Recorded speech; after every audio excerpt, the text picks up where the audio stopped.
9. Troubles. Whatever the reason, I don't like the stink of magnates in the palace, Thuncoat said, nodding towards the two fat men making deferential small talk with the Tlatoani across the hall. There's as many here as there are officers. Ichtak laughed. I know. You'd have to take it up with Her Majesty, though. She believes it to be the path towards a competitive future. He waved his hand in the fashion of his mother as he said the final words, making the gathered warriors laugh. Ichtak drained the last of the sour oktli, a strong liquor fashioned from the agave native to the cliffs above Tepeklan, often sweetened with the juice of mangoes, from his glass. The rest of them followed suit. He called for another round, and one of the servants patrolling the room for guests in need topped them off. Shoshot snorted, waving the way of the pair again, asking, Who here thinks they've ever lifted a rifle outside of marksmanship courses during their mandatory 4 years? Now that Her Majesty's instituted the tithe of exemption, they probably didn't even see the 4 years, countered Thuncoat. Why risk losing the fat of comfort when you can buy your way out with gold? The philosopher General Hashat once wrote that the blood of a warrior is closer to Harakwe than the ink of any scholar or the prayers of any priest, Ichtak said. I think you're too harsh. If ever warriors have given blood and sweat for their people, it's those fine, round fellows right there. Ichtak held up his hands, his fingers interlocked to make a circle, and used them to frame the eldest and most portly of the hobnobbers, making a show of nodding with approval as he did so. They laughed once more, Thuncoat hardest of all. Read less Hashat, my lord, he chided. That's time you could spend practicing. You might avoid getting knocked on your ass next spring. If anything, I need to be conducting diplomacy, Ichtak told him. I'll need to make sure you're the only idiot coming my way. Then you won't have a chance to wait in the eaves until I'm spent to charge in, vulture. Thuncoat kicked his sore calf from the other side of the table at which they sat, and Ichtak gave him a single raised finger in return, backed by a tired smirk. The night of celebration had grown raucous after they'd had their scars seen to, and there had been a few such exchanges. In seriousness, though, Pochtli put in from the side, nursing his oktli. Your man Hashat had a point. Maybe I should have paid more attention during history back in the Kalmakak years. As if you paid attention during any of the Kalmakak years, Pequot put in, shielding himself as his mirror image mimed a jab at him for the remark. Ichtak loves to wax lyrical about this or that battle or quote, Tishak said with a grin. Just be glad we haven't seen the Coataquitli rise up and try to burn the whole country to the ground. Ichtak sounds like them when he talks about industry, sometimes. Coataquitli, or Sholosha'ishan men who had passed through no military academy in their youth, and done no more than the mandatory 4 years of military service upon reaching manhood, were the closest thing to commoners in today's Sholosha'ishan society. The Coataquitli comprised the laborers, farmers, tradesmen, and craftspeople of the empire, and while their service and registry for draft in times of war gave them full agency and respect in the eyes of the empire, they boasted much less societal status and influence than the martial nobility or career officers. These commoners had felt the squeeze of industrialization more fiercely as it strangled out the livelihoods of many, and forced them into the employ of ever more wealthy industrialists, where they lost many of the protections and guarantees they had held under the guilds and agrarian nobility of old. While the core of the empire had largely maintained its ancient systems, in many far-flung corners of the nation a farmer fallen on bad harvests was no longer being bailed out by his protecting agrarian noblemen with food stores to last him the winter, and a city laborer was no longer guaranteed a place to reside rent-free within the city walls at the cost of whoever ruled it. The rapid growth of private interests technological progress had set free had outcompeted, and often subsumed, the long-neglected peacetime interests of local nobility, who retired solely to martial and imperial matters rather than managing agriculture or infrastructure. But the magnates and moneymen who replaced them in these fields had proved far less bound to communal generosity by tradition, and the common man had, by circumstance of time's march rather than any direct legislation, been left to fend for himself. The dissatisfied Coatzacoalcos had become the talk of the imperial upper crust several decades ago, when the industrializing colonies in the New World had been shaken to their core by armed uprisings which required legionnaires from the homeland to put down. The Old World, steeped in tradition, had avoided such schisms, but that did not mean no one took issue with the way things were headed in some of the holdfasts of the empire, or that the ruling elite didn't hear their complaints. In the eyes of the common Sholoshaishan, men without devotion or discipline were moving wherever their money was best, and doing whatever it took to milk that money once they got there. It was profit and progress that moved them, not duty, and the Coatzacoalcos commoner who held fast to tradition was the sucker left in the lurch during the pursuit. "They are correct on many things," Ichtak conceded. "They criticize the excesses of the merchant and the conditions of the strong veteran who toils under him in silence. They decry the magnate for his selfishness in an empire which is supposed to be established on the basis of collective strength. One Tlatoani, one empire, one legion." "Here we go," Tishak said with a sigh. "A man like Tishak would protest that getting rid of the magnates and placing their enterprises in the hands of nobles reared for the battlefield would stifle their growth," Ichtak said, his words only slightly betraying his drunkenness. "It would rob them of their incentives to compete amongst themselves and innovate. If there's just one automotive manufacturer, who is there to sell a competitive product and drive up the power of the engine or the safety of the vehicle?" "That's a big fat no one, my lord," Tishak answered. "If we're at peace, it's no one," Ichtak countered. "If we're at war, and let it be remembered Harakwe's dominion is war, then the enemy is the competing firm. They are the rival factory." The group was silent. Tishak had litigated the argument before, but most of them were new to it. Even Thuncoat, hazed as he was by his enjoyment of his Oakley, was intent on the discourse. "The Lautani Duumvirate, realizing they stand little chance on their own, have built a coalition of nations to stand against us, the Titan on their doorstep," Ichtak said, a sweep of the hand bringing a bit of liquored grandiosity to the words. "The world stands against us. The laws of history dictate that someday, likely soon, the levee will break, and we'll be awash with blood. The Big War." Thuncoat nodded across the table, as did most of the others.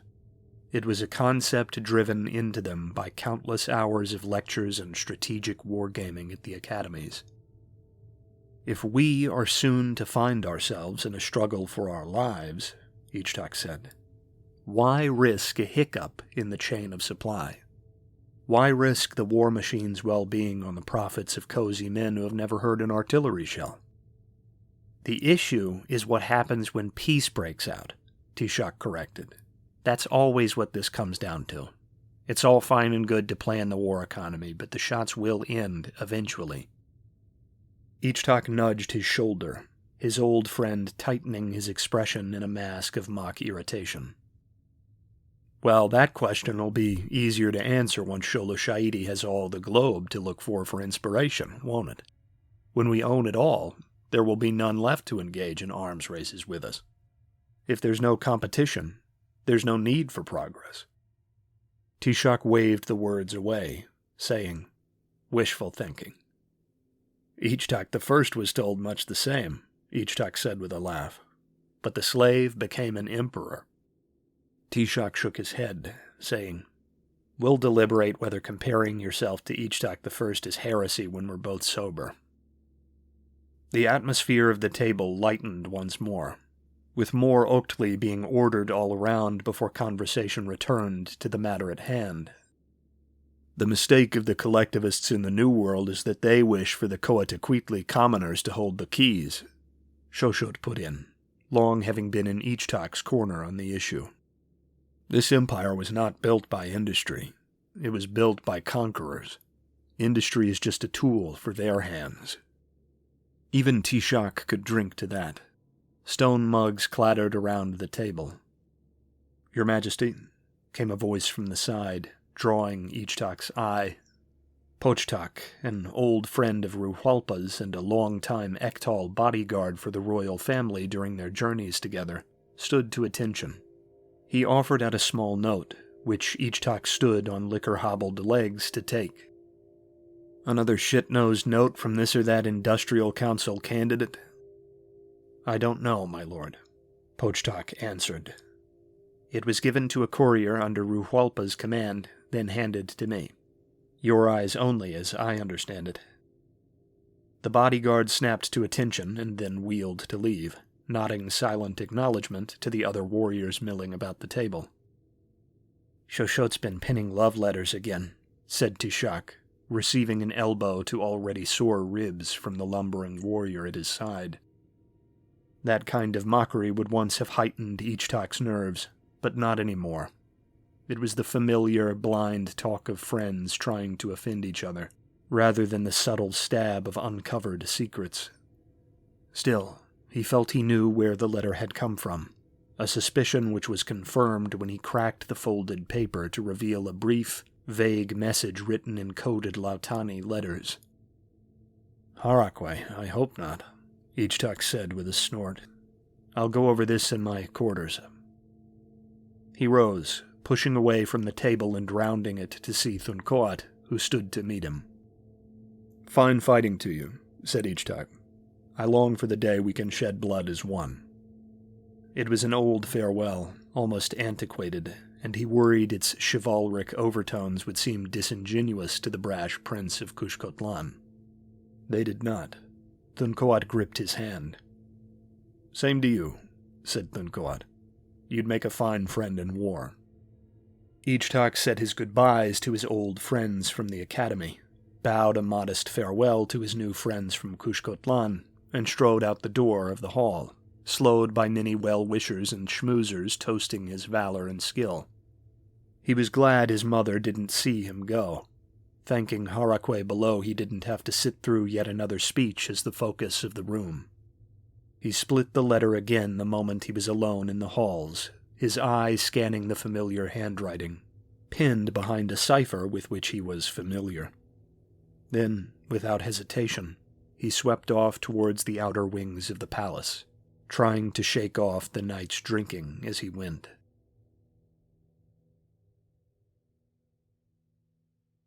This far beyond midnight, the palace hospital wing was generally vacant save a few orderlies and attendants on staff, to wake the court physicians as needed during the long hours of darkness.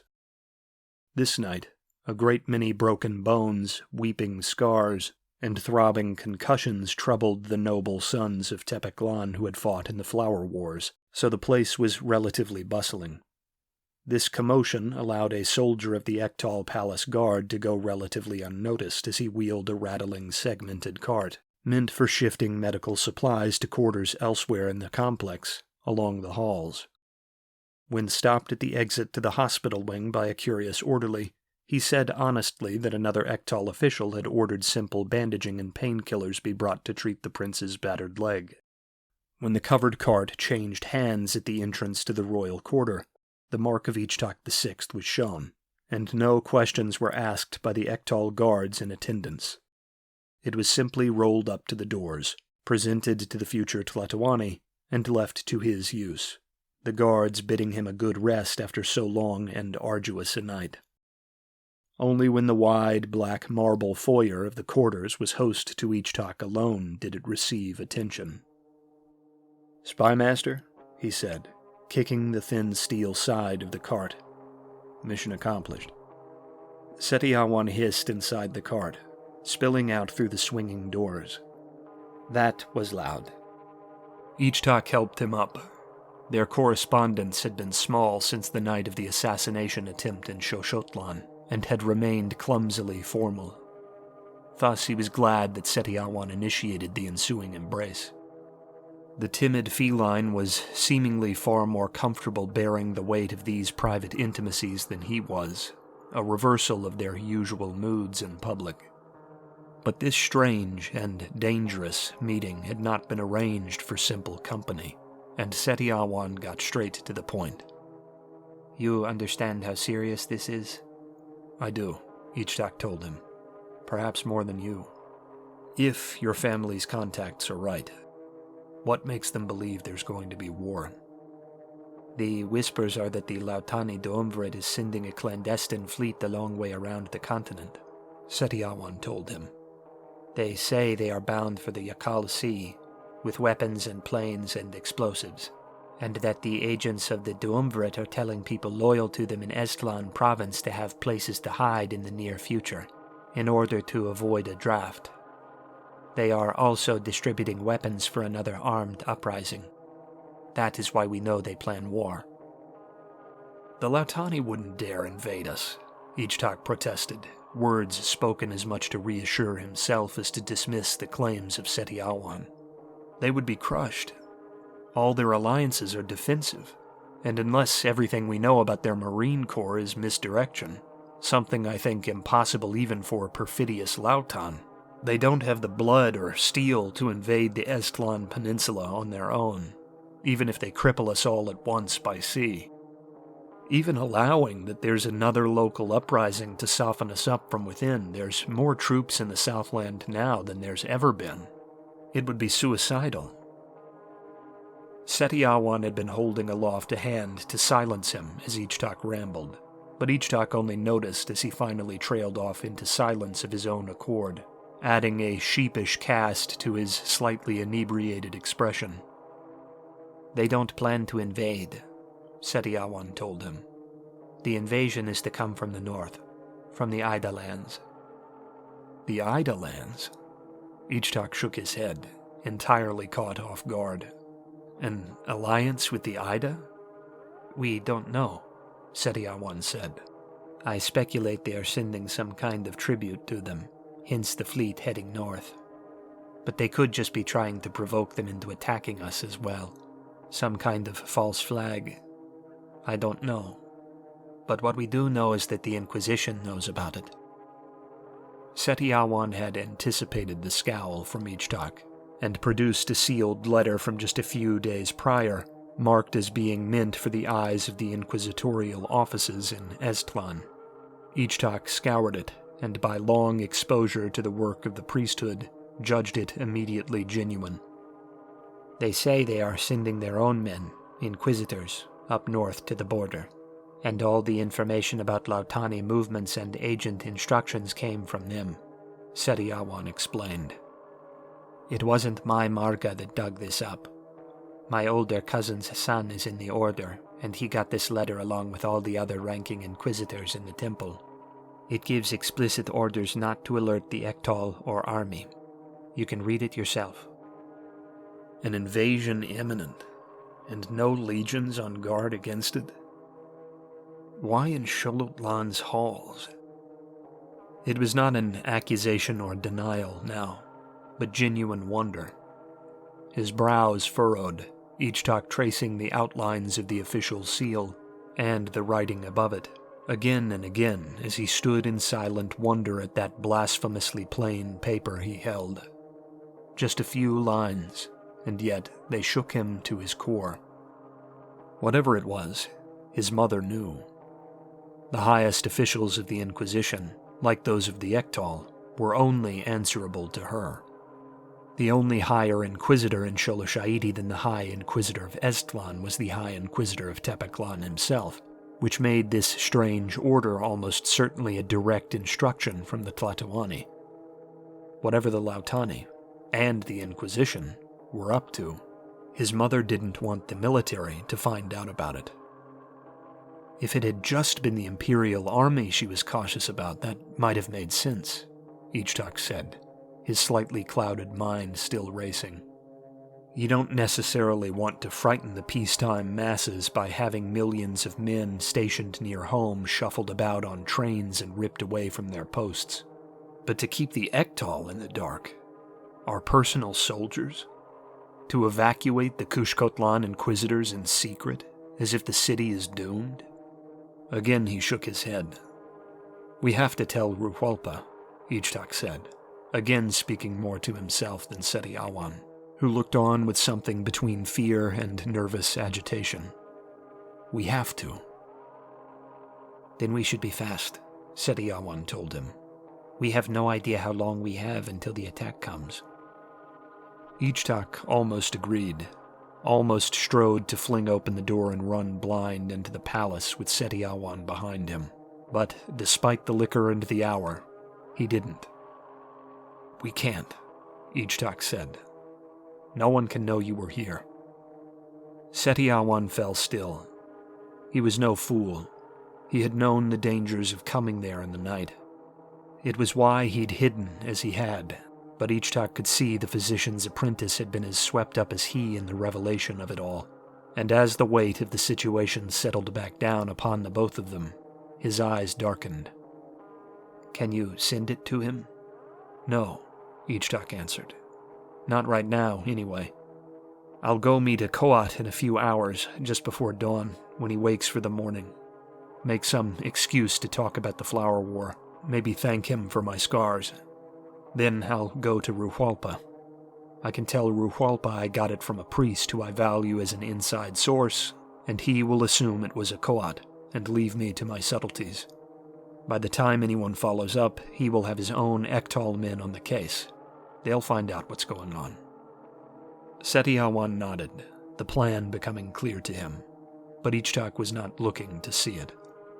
He crossed to the wall and leaned there, absent, lost in the thoughts Setiawan had stirred up within him. Setiawan crossed to lean beside him, but he did not speak, letting Ichtak weave past the potentialities that stalked the manse of his mind. It was only some minutes later, when the prince looked over and out of his musing to reassure him with a grin, that Setiawan broke the silence, letting the talk stray to other, less fretful things. I saw you fall in the arena, Setiawan said. He looked down, scanning Ichtak's leg, asking, Are you hurt? Am I? Ichtak swept Setiawan up, grunting through the stiff pain in his limb, and carried him comically off towards the rear rooms, the feline laughing all the while, the shadow of their circumstance momentarily forgotten. Come on, said Ichtak. I'll give you the tour. Fantastic, Setiawan said, craning his head to take in the grim, opulent surroundings. I've always wondered about the other parts of the palace. They poked into the 3 main doors off the foyer in turn, Setiawan jostling himself free and flicking Ichtak's snout as he went to explore. The training room, where Ichtak sparred, drilled, and studied when in the palace, saw Setiawan testing weights and lifting old training blades. Next door, he wanted a breakdown of every table in the tightly packed war room, where Ichtak had spent countless hours honing battlefield tactics and strategic logistics using miniatures on simulated battlefields, beneath the gaze of Ruhualpa. He spent a long while fascinated with the tiny tin representations of Lautani soldiers mounted on war elephants, sinking down to table height to scan the modeled army at scale.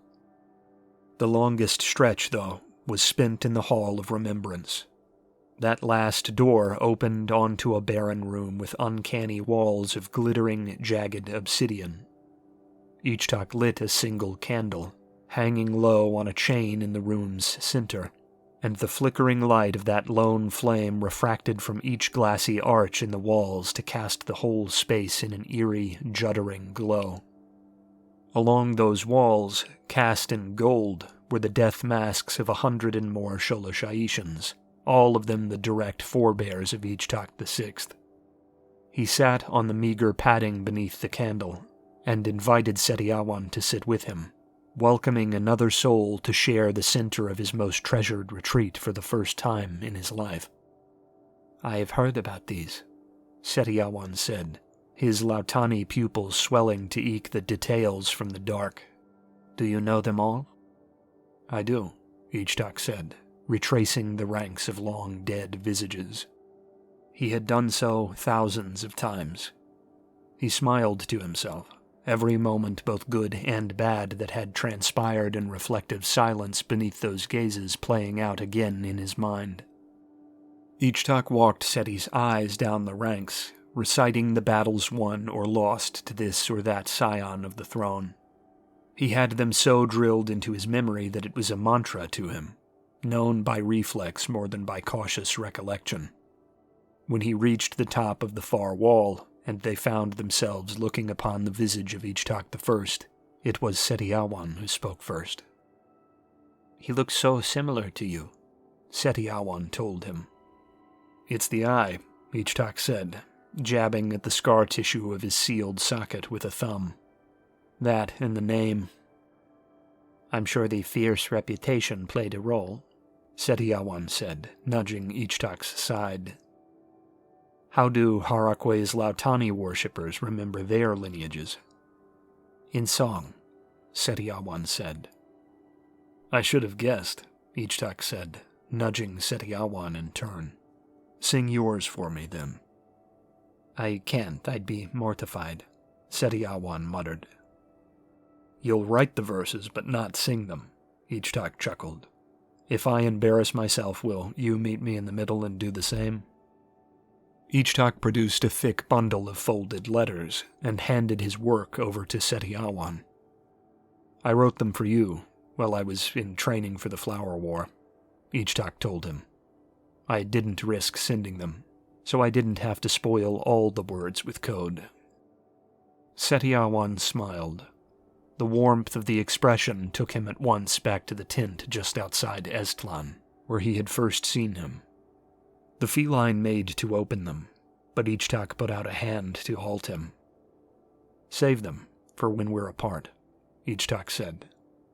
"You can read them while I write the new ones." Setiawan's face tightened, as if he were on the verge of speech, but he stopped himself. He leaned back, breathed deep, and began to sing, his voice ethereal in the empty space of the Remembrance Hall. His voice was a high, swelling birdsong to Ichtak's ears.